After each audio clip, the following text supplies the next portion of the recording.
नमस्कार, मैं शालिनी वर्मा ग्वालियर खबर की तरफ से आप सभी का स्वागत करती हूँ। आज मध्य प्रदेश के बागी इस श्रृंखला में एक ऐसे बागी का जिक्र करने वाली हूँ जिसको लोग ददुआ बुलाते थे। ददुआ यानी कि बड़ा भाई, एक ऐसा व्यक्ति जिसने 32 साल तक के जंगल में आतंक फैलाया, एक ऐसा व्यक्ति जिसकी परछाई तक पुलिस नहीं पकड़ पाई। उसको लोग ददुआ क्यों बुलाते थे, ये कहानी मेरे साथ। तो कहानी शुरू होती है चित्रकूट के एक छोटे से गांव से, जहां पर राम सिंह पटेल, जो कि शिव कुमार पटेल उर्फ दुधवा जी के पिताजी थे, उनको गांव के ही कुछ प्रतिष्ठित लोगों ने निर्वस्त्र करके पूरे गांव में घुमाया और कुल्हाड़ी से उनकी निर्मम हत्या कर दी। उसी चीज़ का बदला लेने के लिए शिव कुमार ने उन 8 लोगों को मौत के घाट उतार दिया और खुद बुंदेलखंड के जंगलों में कूद गए। एक बार की बात है, इलाहाबाद, बांदा और फतेहपुर की पुलिस ने संयुक्त रूप से इनको पकड़ने का प्रयास किया। इनके आतंक का पर्चा सिर्फ इस बात से लगाया जा सकता है कि मात्र 72 डकैतों को पकड़ने के लिए 500 से ज़्यादा पुलिसकर्मी लगाए गए थे।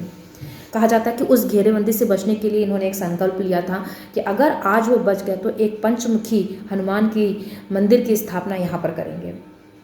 अब इसे ददुआ की किस्मत समझिए या ईश्वर की कृपा समझिए, बच तो ये गए और सन 2004 में इन्होंने ना कि वहाँ पर मंदिर बनाया बल्कि पंचमुखी हनुमान की एक प्राण प्रतिष्ठित मूर्ति भी वहाँ पर रखवाई।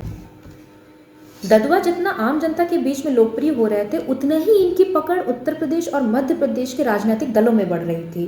कहा जाता है कि चित्रकूट, बांदा, फतेहपुर, प्रतापगढ़, इन सब के चुनाव ददुआ के समर्थन के बिना नहीं हो पाते थे। ये जहाँ जिस तरफ बोल देते थे वोटर उसी को वोट करता था। इसलिए सन 2002 में मायावती के साथ इन्होंने लग करके काम किया और मायावती जीती भी।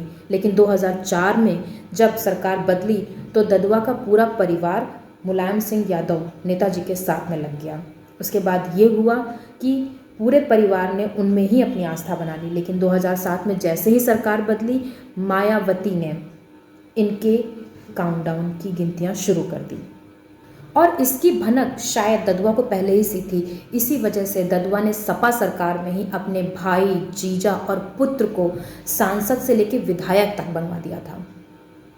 फिलहाल चित्रकूट में सन 2007 में एक एनकाउंटर हुआ जिसमें ददुआ के 10 साथी और ददुआ स्वयं एनकाउंटर की वजह से मारे गए। क्योंकि उन्हें किसी ने देखा नहीं था, इस वजह से 10 दिन तक बांदा पोस्टमार्टम में उनके शव रखे रहे और डीएनए टेस्ट आने के बाद ही पुलिस ने उनकी शनाख्त की।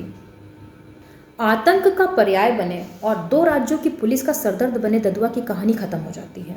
लेकिन कुल जमा सच्चाई इतनी है कि कहानी शुरू होती है बदला लेने से, कब वो आतंक बन जाती है, कब वो रॉबिन हुड में तब्दील हो जाती है, कब वो राजनेताओं के साथ उठना बैठना शुरू कर देती है, कुछ पता नहीं होता है।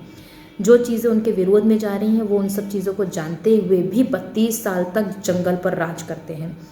ददुआ के द्वारा बनवाया गया पंचमुखी हनुमान मंदिर उनके छोटे भाई पूर्व सांसद बाल कुमार पटेल के द्वारा जीर्णोद्वारित कराया जाता है और उसका पूरी तरीके से कायाकल्प कर दिया गया है।